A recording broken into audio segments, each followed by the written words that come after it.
Walter White wanted to leave a legacy.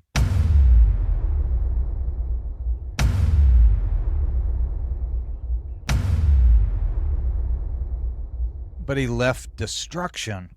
What kind of financial legacy are you building? Join me on this final episode of our series Breaking Broke, Financial Literacy from the series Breaking Bad, here on Simply Money.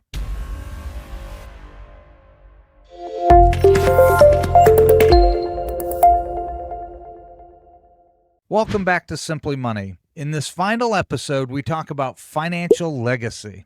It's not just about money. It's about values, impact, and the story your money tells after you're gone. Walter justified his crimes by saying it was for his family, but his actions left them scared, isolated, and morally compromised.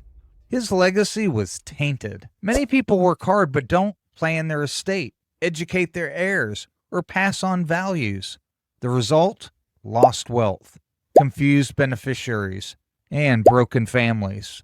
Here's some key legacy planning elements. Number 1, wills and trust. Avoid probate. Make sure your assets go where you want. Walter never formally transferred anything. Skylar had to launder money to survive. Number 2 is financial education. Teach your children and loved ones how to manage money. One of the things I've done, because I love the financial aspect of things, I have charts. If you've watched my channel, you see some of the Excel charts I make. I love making graphs. I track my dividends from month to month, year over year. I track my portfolio and I make pie charts of things. I'm just geeking out over this type of stuff and I enjoy it. But my wife doesn't enjoy it so much, but she wants to be financially set, which I understand. So what I've done for not only her, but for my boys, in our safe at home, I have a list of all of our accounts with every account number or passwords, how much money is in each account, and I update this on a frequent basis.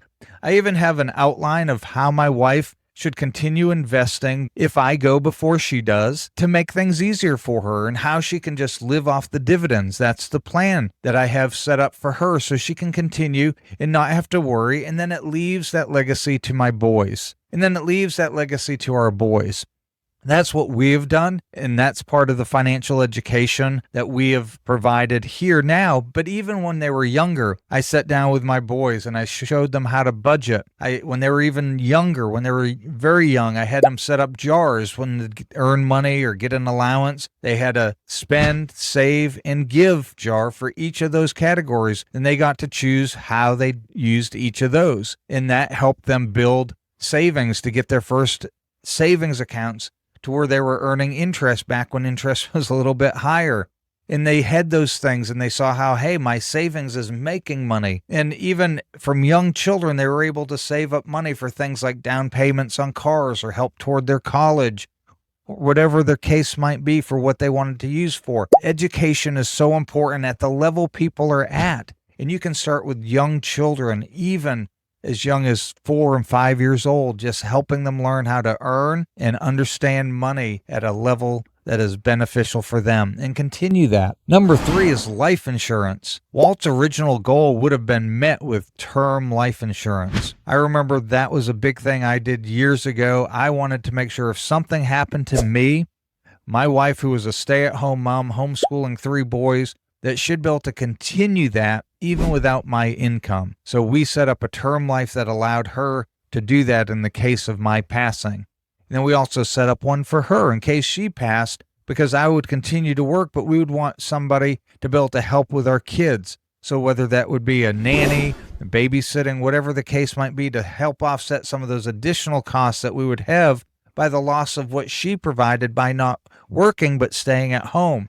And that was an income that we wanted to make sure we could continue if something happened to her. Life insurance can be very important for people, no matter where you're at, until you get to the point in your life where you're now self-insured. So if I pass away, my wife doesn't need my life insurance. She can continue on with the portfolio that we've built and vice versa. So you don't have to continue them. Make sure you're providing for your family just in case some tragedy does happen. We don't wish that on anybody, obviously, but things happen, and it is tragic enough for families to deal with, let alone having to deal with an additional financial burden that could come upon them. The fourth thing is charitable giving.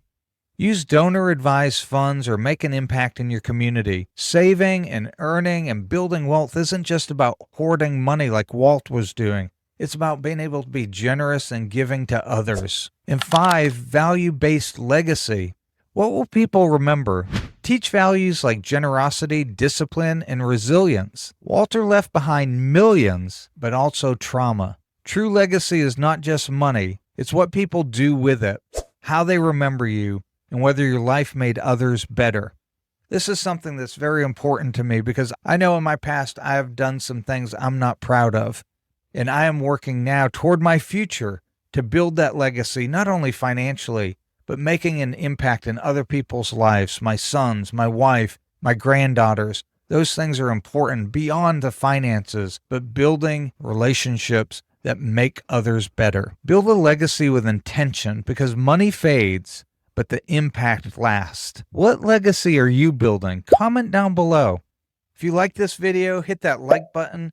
If you've liked this series, go ahead and leave a comment. Let me know what you've liked about the series, what you don't like about the series. If there's another show or movie you'd like to see some parallels, I'll do my best to try to do that. I enjoy these. I have some more coming up. So hit that subscribe button so you're notified when those powerful lessons from finance and film continue. I appreciate you joining me today, and we'll see you next time on Simply Money.